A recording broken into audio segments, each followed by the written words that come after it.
খেয়াল করেন, পারিবারিক খরচ দেওয়া আছে 11 লক্ষ টাকা। 11 লক্ষ টাকা পারিবারিক খরচ, ওকে। আর বাকি অনেক বিষয়গুলো কিন্তু আমরা গত ক্লাসে দেখিয়েছিলাম, তারপর আমরা জাস্ট একবার ওভারভিউ করে দিই। তাই এই ব্যক্তির ফ্যাক্টটি কিন্তু গত ক্লাসে আমরা আলোচনা করেছিলাম সম্পদের বিষয়গুলো। যেহেতু খরচের বিষয়টা, সম্পদের বিষয়টা আমরা উল্লেখ করেছিলাম।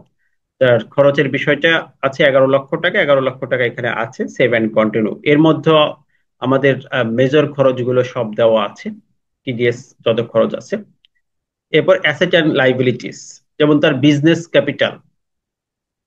বিজনেস ক্যাপিটাল ছিল আমাদের 20 লক্ষ টাকা, সেখানে অ্যাজ পার বিজনেস অনুযায়ী আমরা তার ইনকামের কলামে দেখেছি সেখানে 20 লক্ষ টাকা ছিল, সেটা আমাদের থাকবে। নন এগ্রিকালচার প্রপার্টি, যে 1250 স্কোয়ার ফিটের যে ফ্ল্যাটটি আছে, অ্যাজ পার তথ্য অনুযায়ী দেখেন আমাদের এই যে তথ্য অনুযায়ী, যে এই ব্যবসায় মূলধন 20 লাখ টাকা এটা পেয়েছি। তারপরে অকৃষি সম্পত্তি 60 লাখ টাকা, 1250 স্কোয়ার ফিটের ফ্ল্যাট এটা আছে। কৃষি সম্পত্তি আছে 4 লাখ টাকা, এটাও আমরা দেখব। এই যে এগ্রিকালচার প্রপার্টি 4 লক্ষ টাকা, এটা গত ক্লাসে দিয়েছি। তা শেয়ার আছে, শেয়ার আছে যেটা আমরা দেখলাম যে শেয়ার সার্টিফিকেট আছে। সেই শেয়ার সার্টিফিকেটে আমরা দেখি যে কস্ট ভ্যালু কত। যে গত ক্লাসে আমরা আপনাদেরকে দেখিয়েছিলাম যে এটা কিভাবে উল্লেখ করতে হয় সব বিষয়গুলো। এগুলো প্রত্যেকটি ডকুমেন্টারি তার কস্ট ভ্যালু আছে আমাদের। এই যে কস্ট ভ্যালু 14,69,000, এটা আমাদের উল্লেখ করা আছে এখানে। সঞ্চয়পত্রটা এটা ইনকাম থেকে অটোমেশনে চলে আসে, এই যে ইম্পোর্ট ফ্রম ইনকাম, এটা ইনকামে দিয়েছি। ডিপিএসটাও সেম। ধরেন আপনি ডিপিএস এখানে কেটে দিলেন, তারপরে ডিপিএস এ টিক মার্ক করলেন, এই ইম্পোর্ট ফ্রম ইনকাম, ইনকাম থেকে আপনি এই যে অটোমেশন এটা পেয়ে যাবেন, যা আমরা একটু আগে ইনপুট দিয়েছি। ঠিক আছে, ঠিক সঞ্চয়পত্রও ঠিক সেম। আপনি সঞ্চয়পত্র ইনফরমেশন দিতে চান, এখানে যাওয়ার পরে আপনি ইম্পোর্ট ফ্রম ইনকাম দেখেন, এটা তথ্য দিয়েছি, এখান থেকে অটোমেশনে চলে আসবে। এই ইনকাম গুলো আমাদের আছে। পিএফ ফান্ডের ব্যালেন্স অ্যাজ পার পিএফ সার্টিফিকেটে যে ক্লোজিং ব্যালেন্সটা থাকে, যেমন এখানে পিএফ সার্টিফিকেটে তার যে ক্লোজিং ব্যালেন্সটা আছে খেয়াল করেন, এই অ্যামাউন্ট, এই ক্লোজিং ব্যালেন্সটা কিন্তু তার এখানে উল্লেখ করতে হবে। গোল্ড ডায়মন্ড আমাদের এখানে 6 ভরি ছিল, 1 ভরি বিক্রি। 6 ভরির ভ্যালু ছিল দেখেন আমাদের ফ্যাক্টে বলা আছে। 6 ভরি গোল্ডের ভ্যালু ছিল 3 লাখ। সেখান থেকে আমাদের 1 ভরি বিক্রি হয়েছে 50,000 টাকা, তার মানে 2.5 লাখ টাকা আমাদের এখনো গোল্ডের ব্যালেন্স হিসেবে রয়ে গিয়েছে। এখানে 2.5 লাখ টাকা আছে। ক্যাশটা আমরা সর্বশেষ উল্লেখ করতে হবে। লাইবিলিটি বলতে সোনালী ব্যাংকের যে তথ্য আমরা দেখলাম, সেখানে আমাদের যে লাইবিলিটি আছে অ্যাজ পার ফ্যাক্ট অনুযায়ী, এখানে দেখেন সোনালী ব্যাংকের যে লোনটা আছে, লোনের ক্লোজিং ব্যালেন্স এই 30 জনের যে আউটস্ট্যান্ডিং আছে, এই যে 93,000, 93 লাখ টাকা, সেটা আমাদের এখানে উল্লেখ করা হচ্ছে। এটা ক্লোজিং ব্যালেন্স। আদার লোন আমরা না দিই, তাহলে অ্যানুয়াল লিভিং এক্সপেন্ডিচার চলে আসছে অটোমেশনে, ইনকাম অটোমেশনে চলে আসছে। বিগত বছরের নিট ওয়েলথের কথা বলা আছে 43,50,000। আমরা ফ্যাক্টেও দেখি কত আছে। এই যে বিগত বছরের নিট ওয়েলথের কথা বলা আছে আমাদের 43,50,000। আহ এরপরে ব্যাংকের যেটা আমাদের বসাতে হবে, ব্যাংকের স্টেটমেন্ট অনুযায়ী পিএফ ফান্ডের যে আমরা বসিয়েছি, সঞ্চয়পত্র কথা বলেছি, শেয়ারের কথা বলেছি, উল্লেখ করেছে, ব্যাংকের ঋণের কথাও আমরা উল্লেখ করেছি। মোটামুটি সকল সম্পত্তির তথ্য চলে আসছে। এখন ব্যাংক এবং ক্যাশ, টিপিএস এর কথা আমরা বলেছি, ব্যাংক এবং ক্যাশ আমাদের এখানে উল্লেখ করতে হবে। এটা হলে মোটামুটি আমাদের রিটার্নটি কমপ্লিট হয়ে যাবে। খেয়াল করেন আমাদের ব্যাংকের এবং ক্যাশের ব্যালেন্সটা আমরা এখানে উল্লেখ করব। নোট অ্যান্ড কারেন্সিস ব্যাংক, এখানে আমাদের ব্যাংক অ্যাকাউন্টে অ্যাড করে এখানে ইম্পোর্ট ফ্রম ইনকাম দিলে এই ব্যাংকের ব্যালেন্সটা চলে আসবে। সেভিংস এর যে ব্যালেন্সটা আমরা উল্লেখ করেছি এটা অটোমেশনে চলে আসবে। তাহলে ব্যাংকের ইনফরমেশন চলে আসার পরে আমরা জাস্ট ক্যাশে কত টাকা আছে এটা বোঝানোর জন্য ক্যাশ ইন হ্যান্ড আমরা নিচে চলে যাব, যে আমাদের ডিফারেন্স কত থাকে। এখানে 1,37,924 টাকা থাকে, তাহলে এটাকে আমরা ক্যাশে উল্লেখ করব।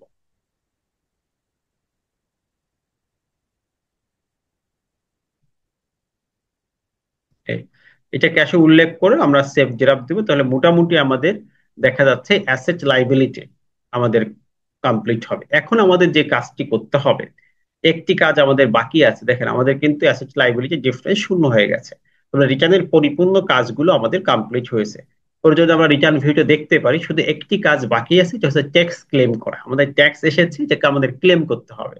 এর বাদ দিয়ে আমাদের দেখেন এখানে সকল সোর্সে income, income from employment, financial asset, সেই মেইন যে 60 হেডস, প্রত্যেকটি হেডসে কিন্তু আমরা ইনকাম দিয়েছি। ইনকাম দেওয়ার পরে ইনকামের ডিটেলসটা কিন্তু এখানে আপনারা পেয়ে যাবেন। আমাদের শুধু একটা বিষয় বাকি আছে, আমরা এখান থেকে যে উৎসে কর্তনগুলো করা হয়েছে, বিশেষ করে এই 47,546 টাকা যে উৎসে কর্তন, এটা আমাদের ক্লেম করতে হবে। তা এটা ক্লেম করব আমরা কোথায়? যে আমরা এই যে আপডেট ট্যাক্স পেমেন্ট, এখানে যে ক্লেম করব, এখানে ক্লেম করলেই মূলত আমাদের রিটার্নের যত প্রসিডিংস আছে শেষ হয়ে যাবে। এখানে যে আমাদের ক্লেম করতে হবে কোন জায়গা থেকে, যেমন একটা আছে স্যালারি। স্যালারি যেহেতু আমরা এটা আইবাসে দিয়েছি, সেক্ষেত্রে এটা অটো ভেরিফাই, বাট আমরা ভিন্ন ব্যক্তি রিটার্ন প্র্যাকটিস করার কারণে এটা ক্লেম করতে পারবো না। যেমন স্যালারি আইবাসে দিলে এখানে শুধু ক্লেম অ্যামাউন্ট দিলে হয়ে যায়। যেমন আমাদের এখানে 5,404 টাকা আছে, কিন্তু এই ব্যক্তির ক্ষেত্রে হবে না, কারণ এটা তো আমাদের ভেরিফাই না। দেখবেন নট ফাউন্ড আসছে, এই যে দেখেন, এটা হবে না। এটা আমরা আদার্সে যে ক্লেম করতে পারি। দেখেন ব্যাংক ইন্টারেস্ট, এটা আমরা ক্লেম করতে পারবো, কারণ এখানে দেখেন আমাদের এই ইনকাম থেকে যে টিডিএস কর্তন করা হয়েছে, এটা অটোমেশনে চলে আসছে। এটা যদি আমরা ডিলিটও করে দিই, আমি আবারও আপনাদের দেখাই, এবার আমাদের কিছুই নাই, তারপর আমরা ক্লেম করতে পারবো আহ স্ক্রুইজ করে ইনকাম থেকে। এই যে এই দুটি ইনকাম আমরা দিয়েছি ডিপিএস এফডিএ থেকে, সেখানে টিডিএস গুলো আছিল, এটা অটো আমরা ক্লেম করব, এখানে ক্লেম হয়ে যাবে। ঠিক এভাবে সঞ্চয়পত্র থেকেও আমরা ক্লেম করতে পারবো, যে জাস্ট রেজিস্ট্রেশন নাম্বার দিলে এই যে ইনকাম থেকে ক্লেম হয়ে যাবে, যদি আপনার সঠিক ডেটা থাকে। যেহেতু এই ব্যক্তির সঞ্চয়পত্র নাই আমাদের, আহ অর্থাৎ ভিন্ন ব্যক্তির সঞ্চয়পত্র দিয়ে প্র্যাকটিস করেছি, অতএব তার ক্ষেত্রে কিন্তু এটা ক্লেম হবে না। এছাড়া অন্য যত এআইটি গুলো আছে, যেমন 154 ধারা এআইটি, কার এআইটি, এখান থেকে ক্লেম করার অপশন আছে। প্রত্যেকটি এআইটি আমাদের এখানে ক্লেম করতে হবে। আর যদি অ্যাডজাস্ট থাকে, তখন এই যে অ্যাডজাস্ট রিফান্ডে যে আমাদের ক্লেম করতে হবে। তার মানে এই টিডিএস ক্লেমের অপশনই হচ্ছে এটা। এখান থেকে সকল প্রকার টিডিএস আমাদের ক্লেম করার পরে আমাদের মূল রিটার্নে ফিরে যেতে হবে, তখন আমাদের এই টিডিএস গুলো আপডেট হয়ে যাবে। আমরা এই ক্লেম যে এআইটি ক্লেম টিডিএস, সেখানে যে সকল প্রকার টিডিএস, সকল প্রকার এআইটি আমরা ক্লেম করতে পারতেছি। তাহলে এখন আমরা রিটার্ন ভিউটা দেখি। দেখেন রিটার্ন ভিউটা দেখলে এখন আমাদের কাছে টোটাল বিষয়গুলো ক্লিয়ার। শুধুমাত্র একটি বিষয় আমরা প্রপারলি ক্লেম করতে পারিনি, যেহেতু সঞ্চয়পত্র টিডিএস আর আমাদের স্যালারি টিডিএস, এটা বাদ দিয়ে আমরা সকল বিষয় এখানে ইনক্লুড করতে পেরেছি। প্রথমে তো বেসিক ইনফরমেশন চলে আসে, দেন আমাদের সকল ইনকামের তথ্য চলে আসে এখানে, যে 60 হেডসে আমরা ইনকাম দিয়েছি, income from employment, rent income, agriculture income, প্রত্যেকটি ইনকাম নিয়ে কিন্তু এই রিটার্ন আমরা কাজ করেছি। এবং ট্যাক্স নিয়ে কাজ করেছি, এখানে minimum tax, final tax, regular tax, সব ট্যাক্সের অ্যাপ্লিকেশন এখানে ছিল। তাহলে এই যে স্যালারির স্ট্রাকচার আমাদের এখানে দেখেন, এখান থেকে আমাদের টোটাল স্যালারি এবং করযোগ্য 7,71,000 যে ইনকামটা, এটা আমাদের আসছে। এখানে মনে হয় একটা ইনপুট আমাদের একটু নববর্ষ ভাতা একটা বেশি হয়ে গেছে, একটা অ্যামাউন্ট, এই কারণে আমাদের ট্যাক্স জেবল এবং টোটাল স্যালারিটি বেড়েছে, এটা আমরা কারেকশন করে নিতে পারবো। এরপরে আমাদের রেন্টের যে বিষয়টা, এখানে আমাদের লোন পেইড ছিল বিধায় আমাদের এখানে ইনকাম আসছে মাত্র 437 টাকা।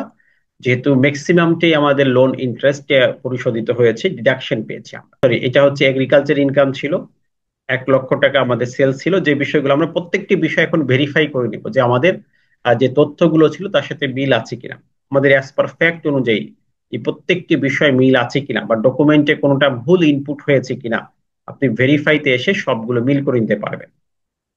হ্যাঁ, সেখানে টোটাল ক্লোজিং ব্যালেন্স দেখেন 20 লাখ টাকা আছে, এটা আবার আইডি 10B থাকবে। তার মানে এটা আপনি ভেরিফাই করে নেবেন যে হ্যাঁ, আইডি 10Bর সাথে এখানে মিল আছে কিনা। ওপেনিং ব্যালেন্স, ক্লোজিং ব্যালেন্স, এগুলো সব মিল করবেন। তারপর ইনভেস্টমেন্ট, আমরা 1,20,000 ডিপিএস এ পেয়েছি। তারপরে যে তার জিপিএফ ইনভেস্টমেন্ট ছিল, এই তথ্যগুলো পেয়েছি। তার খরচেরটা এক টোটাল 11 লক্ষ টাকা আমরা বলেছি তার এক্সপেন্স, এটা আমরা উল্লেখ করতে পেরেছি। এরপরে দেখেন তার ইনকাম ফান্ড তো অটো চলে আসছে, করযোগ্য কর অব্যাহতি, বিগত বছরের নিট ওয়েলথ, এটা বারবার চেক করে নেবেন যে নিট ওয়েলথ ঠিক আছে কিনা। এক্সপেন্স গুলো অটোমেশনে চলে আসে ওখান থেকে। এরপর বিজনেস ক্যাপিটাল, এটা আমাদের ইনপুট দিতে হয়, তাহলে এটা ঠিক আছে কিনা। তার একটা ফ্ল্যাট ছিল 60 লক্ষ টাকার, এটা আমাদের উল্লেখ আছে।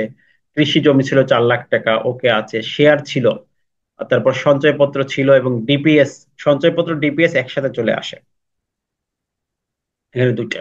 পিএফ ফান্ডের স্টেট ব্যালেন্স চলে আসছে, তার মানে অলমোস্ট সবকিছু এসেছে। স্বর্ণ এখন 5 ভরি আছে 2.5 লাখ টাকা, আর তো সেল হয়ে গেছে। তার ব্যাংকে আছে 62,000 টাকা, যেহেতু একটা ব্যাংক অ্যাকাউন্ট। আর ক্যাশ ইন হ্যান্ডে বাকি 1,37,924 টাকা আছে। টোটালি তার এই যে 1,51,00,000 89,424 টাকা টোটাল গ্রস ওয়েলথ আছে। দেখেন তার এখানে গ্রস ওয়েলথ এটাই আছে। তার মানে তার অ্যাসেট লাইবিলিটি মিলে গেছে। এখন চাইলে আমরা এই রিটার্নটি সাবমিশন করতে পারি, এবং প্রত্যেকটি ইনকাম এবং প্রত্যেকটি পার্টিকুলার্স এর বিবরণ কিন্তু আমাদের পরবর্তীতে পাবেন। যে সম্পদের বিবরণ, যে কত স্কোয়ার ফিটের ফ্ল্যাট আমরা উল্লেখ করছি, প্রত্যেকটি ডেসক্রিপশন আপনারা পরবর্তীতে এটা দেখে নিবেন যে আমাদের সকল ডেসক্রিপশন ঠিক আছে কিনা। এবং এই যে যে আমরা চালান ক্লেম করেছি, সেই বিষয়গুলো আমাদের এখানে চলে আসছে, যে কি কি আমরা ক্লেম করেছি। সবগুলো আমাদের এখানে উল্লেখ আছে, যে এই বিষয়গুলো আমরা ক্লেম করেছি। ডিভিডেন্ড থেকে আমাদের ক্লেম আছে, আমাদের ট্রান্সফার প্রপার্টিতে ক্লেম আছে, মোটামুটি সবকিছু আমরা এখানে ক্লেম করেছি। এখন চাইলে আপনি রিটার্ন সাবমিট করতে পারবেন। তাহলে আমি যেটা কাজটা করতেছি, রিটার্ন সাবমিট না করে এইটাকে সেভ দিয়ে আপনাদের গ্রুপে দিয়ে দিচ্ছি, যাতে করে আপনাদের পরবর্তীতে যদি কোনো প্রবলেম হয় এখান থেকে আপনারা সলভ করে নিতে পারবেন।